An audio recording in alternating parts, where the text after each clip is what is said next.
আসসালামু আলাইকুম রহমতুল্লাহি ওয়া বারাকাতুহু। সম্মানিত দর্শক, দেশে বেশ কয়েকবার সামরিক শাসন চলেছে, কখনো প্রকাশ্যে কখনো অপ্রকাশ্যে।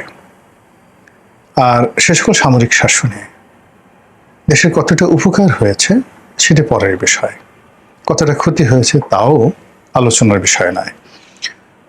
কিন্তু যখন এই সামরিক শাসনগুলো এসেছে, একটু যদি হিসাব করে দেখেন, ওই সময়গুলোতে আসলে সামরিক শাসন ছাড়া কোনো বিকল্প ছিল না।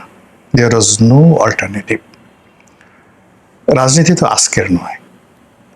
আজকের এই আলোচনায় কখন কোন পরিস্থিতিতে কিভাবে সামরিক শাসন আসে এবং এগুলো প্ল্যান করে না, বেশিরভাগ ক্ষেত্রে যেটি হয়, বেশিরভাগ ক্ষেত্রে যেখানে সফল সামরিক অভ্যুত্থান হয়, সেখানে একটি অভ্যুত্থানের জন্য একটা পরিস্থিতি তৈরি হয়ে যায়। সেই পরিস্থিতির কারণে সামরিক শাসনটা ওয়েল অ্যাকসেপ্টেড হয় এবং সামরিক শাসনের 99% ক্ষেত্রে ফেল করে যারা উদ্যোক্তা, আর 1% সফল হয়।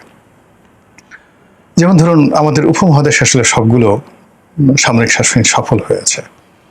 পাকিস্তানে জিয়াউল হক সফল হয়েছেন, তারপর পারভেজ মোশাররফ সফল হয়েছেন, বাংলাদেশে জিয়াউর রহমান, তারপর এরশাদ সাহেব, এরপর মঈনুদ্দিন ফখরুদ্দিন সাহেব, তারা সফল হয়েছেন। আর এখন যাই বলেন না কেন, ওয়াকারুজ্জামান কিন্তু সফল, একেবারে শতভাগ সফল। এবং ওয়াকারুজ্জামান সাহেবের যে সফলতা, একটা মানে উনি না হলে এই অভ্যুত্থানটা হতো না। এবং অভ্যুত্থানের পরে সারা বাংলাদেশে যে একটা হযবরল অবস্থা তৈরি হয়েছে, এবং টিল নাও তিনি পর্দার আড়ালে থেকে সবকিছু যেভাবে নিয়ন্ত্রণ করছেন, বা সবকিছু যেগুলো ম্যানেজ করছেন, আপনি নিয়ন্ত্রণ না বলে ম্যানেজ বলতে পারেন, বা যাকে বলা হয় লাটাই যেভাবে ধরে রেখেছেন, এটি বিস্ময়কর। ইউনূস জমানাতে অনেক কিছু হতে পারত। সেখানে যেভাবে মব হচ্ছিল, যেভাবে বঙ্গভবন চুরমার করে দেওয়ার জন্য একটা ফোর্স তৈরি হয়ে গিয়েছিল, যেভাবে বিএনপিকে পাশ কাটিয়ে একটি বিশেষ শক্তিকে রাষ্ট্র ক্ষমতায় বসানোর সমস্ত আয়োজন চূড়ান্ত হয়েছিল, ঠিক সেই জায়গাটিতে আমাদের সেনাবাহিনী অত্যন্ত গুরুত্বপূর্ণ একটি ভূমিকা পালন করেছে। তো এই পরিস্থিতিগুলো এখানেই থেমে থাকবে কিনা, বা সামনে আরো এগোবে কিনা, বা সামনে কি হবে, এই বিষয়গুলো নিয়ে আলোচনা করাটা এই মুহূর্তে আসলে খুব মুশকিলের একটা বিষয়। তো কাজে বাংলাদেশের এই প্রসঙ্গ বাদ দিয়ে আমরা ইন্টারন্যাশনাল পার্সপেক্টিভে কতগুলো বিষয় আলোচনা করি, তাহলে আপনারা বুঝতে পারবেন যে সামরিক শাসনটা আসলে আমাদের জন্য কতটা অপরিহার্য, বা অন্য দেশের জন্য কতটা অপরিহার্য হয়, এবং কখন কোন পরিস্থিতিতে অপরিহার্য হয়। এক নাগারে বলে নেই যে, প্রথমে ধরেন এই মুহূর্তে কারা কারা সফল সামরিক শাসক আছেন। যদি আপনি ধরেন, তাহলে সবচেয়ে আকর্ষণীয় এই মুহূর্তে পৃথিবীর সবচেয়ে আকর্ষণীয় সামরিক শাসকের নাম হলো এখন বুর্কিনা ফাসোর ক্যাপ্টেন ইব্রাহিম তারোরে। এর সাথে মানে গ্লোরিয়াস থাকে না। একসময় মিশরে যতটা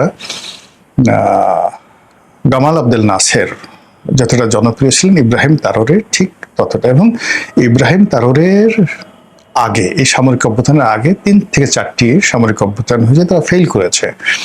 এবং যেভাবে ফ্রান্স তাদের এই কলোনিটিকে ডমিনেট করে রাখছিল, সেখানে ইব্রাহিম তারোরের অংশগ্রহণ এবং তার যে সফলতা, এটা বিশ্বকে চমকিত করে ফেলেছে। এগুলো ইব্রাহিম তারোরে।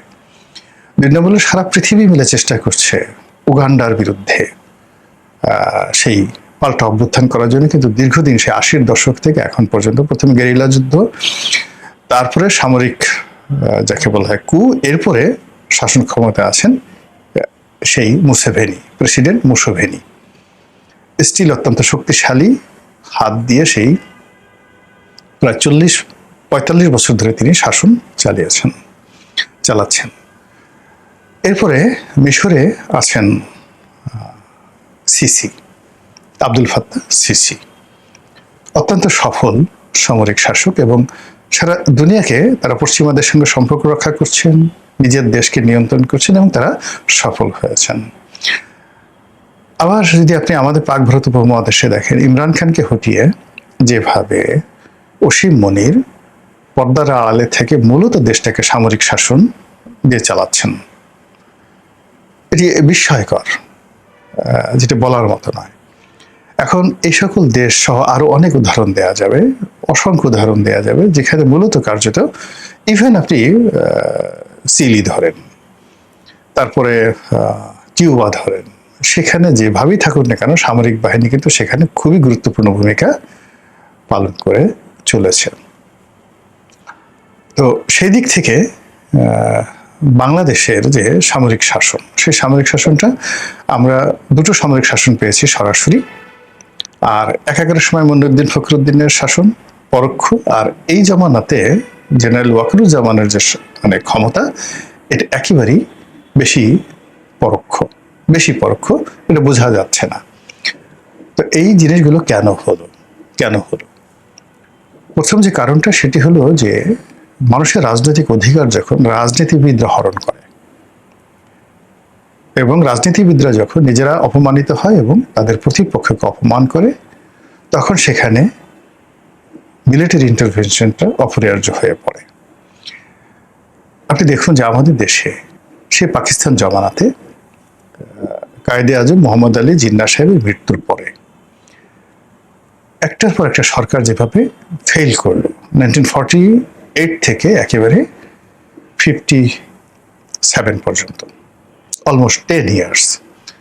এই 10 ইয়ার্সের মধ্যে আপনি শুধু ঢাকাতে দেখেন প্রাদেশিক গভর্নর কতবার পরিবর্তন হয়েছে, প্রাদেশিক সরকার কয়বার পরিবর্তন হয়েছে, 47 থেকে 57 পর্যন্ত। কতজন প্রধানমন্ত্রী হয়েছেন এখানে এবং পাকিস্তানে, ঘন মানে মুড়ি মুরগির মতো পরিবর্তন হয়েছে। এবং যতবার এই গণতন্ত্রের যাকে বলা হয় সরকারগুলো পরিবর্তন হয়েছে, তারা ফেল করেছে, ততবারই ক্ষমতাটা চলে গেছে ক্যান্টনমেন্টের হাতে। এবং ক্যান্টনমেন্ট পার্লামেন্টের বিকল্প হিসেবে প্রেসিডেন্টের যে পদ, সেই পদটিকে শক্তিশালী করেছেন। এবং সেই প্রেসিডেন্ট একবার গুলাম মোহাম্মদকে বানানো হলো পাকিস্তানে, তারপর ইস্কান্দার মির্জাকে বানানো হলো, এবং তার পদ ধরে একটা সময় আইয়ুব খান ক্ষমতাটা নিয়ে নিলেন। সে আইয়ুব খানের পরে ইয়াহিয়া খান, আর আমাদের বাংলাদেশের টিক্কা খান, আবার সেই টিক্কা খানের পরে জিয়াউল হক থেকে শুরু করে পাকিস্তানে যে ধারাবাহিকতা চলছে, সেই ধারাবাহিকতায় আমাদের বাংলাদেশে যে মিলিটারি ব্যুরোক্রেসি এবং সিভিল ব্যুরোক্রেসি, এটা বলতে গেলে এখনো পর্যন্ত মিলিটারি নির্ভর হয়ে আছে। এখনো পর্যন্ত এরশাদ জামানাতে যেটা ছিল সেটা হলো প্রত্যেকটা জেলাতে একজন ডিসি পদমর্যাদার যে বেসামরিক কর্মকর্তা আছেন, বা এসপি পদমর্যাদার যে কর্মকর্তা আছেন, আর জেলা জজ পদমর্যাদার, এই কজন হলো একটা জেলার প্রধান কর্মকর্তা অ্যাডমিনিস্ট্রেটিভ ওয়েতে। এর সঙ্গে সঙ্গে রোডস অ্যান্ড হাইওয়েজের একজন এক্সিকিউটিভ ইঞ্জিনিয়ার আছে, তারপর রোডস অ্যান্ড হাইওয়েজের পরে এখানে তারপরে এলজিআরডির একজন এক্সিকিউটিভ ইঞ্জিনিয়ার আছে, পাবলিক হেলথের এক্সিকিউটিভ ইঞ্জিনিয়ার আছে, এরকম অনেকগুলো পোস্ট, এমনকি সিভিল সার্জন, এরকম অনেকগুলো পোস্ট মূলত ডিসি এবং এসপির সমপর্যায়ের। অ্যাটলিস্ট ধরেন 20 জনের মতো জেলা পর্যায়ের কর্মকর্তা রয়েছেন সেম ব্যাজ অ্যান্ড র্যাঙ্কে। তো এরশাদের জমানাতে এই পদগুলো তৈরি করা হয়েছে। তৈরি করার পরে সেখানে যখন একজন মেজরকে পাঠানো হতো, তখন তিনি চান বা না চান সমস্ত জেলা অ্যাডমিনিস্ট্রেশন সেই মেজরের পায়ের উপর লুটিয়ে পড়তো। এমনকি এরশাদ জমানাতে কথা হয়ে উঠেছিল যে আমাদেরকে মেজর র্যাঙ্কে, এমপিরা বলতেন, পার্লামেন্টে বলেছিলেন যে আমাদেরকে মেজরের পদমর্যাদা দেয়া হোক। এই ছিল অবস্থা। এখন সেই মেজরের যে কমান্ডটা, এটা এখন লেফটেন্যান্ট কর্নেল উন্নীত হয়েছে। তো যখনই একটা জেলাতে একজন লেফটেন্যান্ট কর্নেল, হয়তো ডিসি সাহেবের চেয়ে বয়স অনেক ছোট, কিন্তু তিনি ডেপোর্ট হন, সেখানে তাঁবুর মধ্যে থাকেন বা একটা জায়গাতে থাকেন, কিন্তু সমস্ত ক্ষমতাটা আসলে তার কাছে চলে যায়।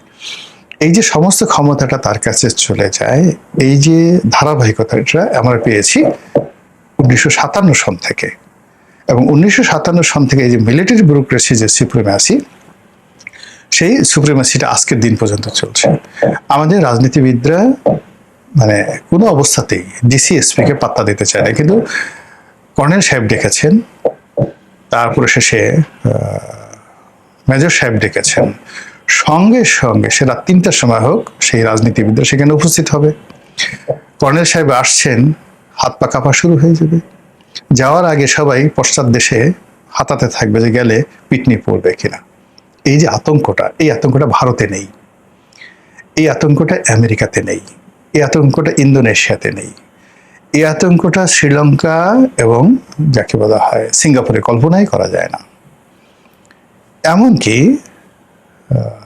নেপালে এবং ভুটানে, মালদ্বীপে এই জিনিসটা কেউ কল্পনাই করতে পারে না। সেখানে রাজনীতিবিদরা অনেক ক্ষমতাধর, কিন্তু আমাদের এই জায়গাটাতে, অর্থাৎ জাস্ট লাইক মানে আপনার মিশর, জাস্ট লাইক ইরাক, লিবিয়া, এরপরে এখন ইরান, এরপরে পাকিস্তান, বাংলাদেশ, সেম ক্যাটাগরির অবস্থাতে আসছে। এখানে আমরা যারা পলিটিশিয়ান আছি, আমরা একে অপরকে অপদস্থ করার জন্য এবং একে অপরকে ছোট করার জন্য আমাদের সর্বশক্তি নিয়োগ করছি।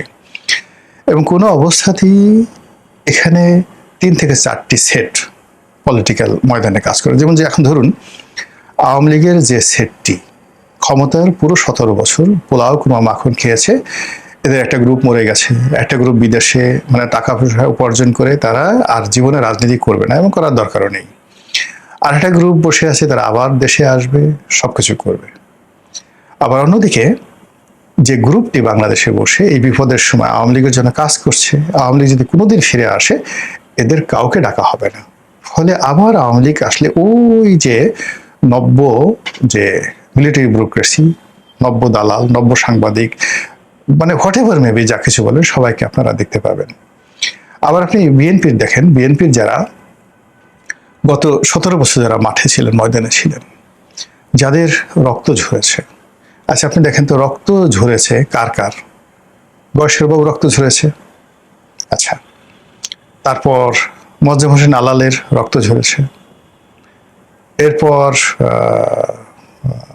অন্যান্য যে সমস্ত আরো মানে অনেক লোকের নাম আমি বলতে পারবো, শামসুজ্জামান দুদু থেকে শুরু করে আসাদুজ্জামান রিপন, সোহেল সাহেব আছেন, সবার রক্ত ঝরেছে রাজপথে। এর মধ্যে একমাত্র অ্যানি এবং সুলতান সালাউদ্দিন টুকু ছাড়া এই সরকারের মানে মন্ত্রী পরিষদে কয়জন আছেন। এর বাইরে যারা যারা সরকারের ভিতর থেকে বাইরে থেকে এসছেন, মানে যারা এই মুহূর্তে ক্ষমতা দেখাচ্ছেন, ক্ষমতা প্রয়োগ করছেন, এইগুলো দেখে মানে বিএনপির যারা ত্যাগী নেতাকর্মী রয়েছেন তারা সবাই মানসিকভাবে অসুস্থ হয়ে পড়েছেন। মানে আগামীতে বিএনপি করবে, রাজনীতি করবে এই আগ্রহ, তারা এখন প্রতিদিন বলছে আল্লাহ আজরাইলকে তাড়াতাড়ি পাঠাও, আমরা মরে যাই, আমাদের সসম্মান একটা জানাজার ব্যবস্থা করে দাও। এরকম লক্ষ লক্ষ বিএনপির নেতাকর্মী টেকনাফ থেকে তেঁতুলিয়া পর্যন্ত গুমরে গুমরে মরছে। আর যারা ক্ষমতা দেখাচ্ছে তারা আসলে গত 17 বছর মাঠে ছিল না। এরকম যখন একটা ভ্যাকুয়াম হয়, এই ভ্যাকুয়ামের মধ্যে পুলিশ ঢুকে যায়, এই ভ্যাকুয়ামের মধ্যে এসপি, ডিসি, ওসি ঢুকে যায়, এই ভ্যাকুয়ামের মধ্যে মিলিটারি ঢুকে যায়। আর যেহেতু মিলিটারি মাইন্ড সেট আপ হয়ে গেছে 1957 থেকে, ক্ষমতা যখন একসাথে ঘোর মানে মানে ঘুরতে থাকে, চক্রাকারে ঘুরতে থাকে, সেখানে যার লাঠিটা বেশি শক্তিশালী, যার সম্পর্কে মানুষের ভয় বেশি, সেই এখানে বিজয়ী হয়ে যায়। ফলে আমরা এই যে একটা রাজনৈতিক পট পরিবর্তন হয়েছে, শেখ হাসিনার জমানা থেকে ইউনূসের জমানা, ইউনূসের জমানা থেকে তারেক রহমান সাহেবের জমানা। এখানে রাজনীতির যে ফান্ডামেন্টাল যে দিকগুলো রয়েছে সেগুলোর কি কোনো পরিবর্তন হয়েছে? হয়নি। এখানে রাজনীতিবিদদের সম্মান কি বেড়েছে? বাড়েনি। এখানে সিভিল রাইট, সাধারণ মানুষের অধিকার কি স্বীকৃত হয়েছে? হয়নি। এখানে এই সমাজে বুক ফুলিয়ে জনগণ কথা বলবে আর জনগণের কথা অনুযায়ী সরকার রেসপন্ড করবে? হয়নি। এখানে কি হয়েছে?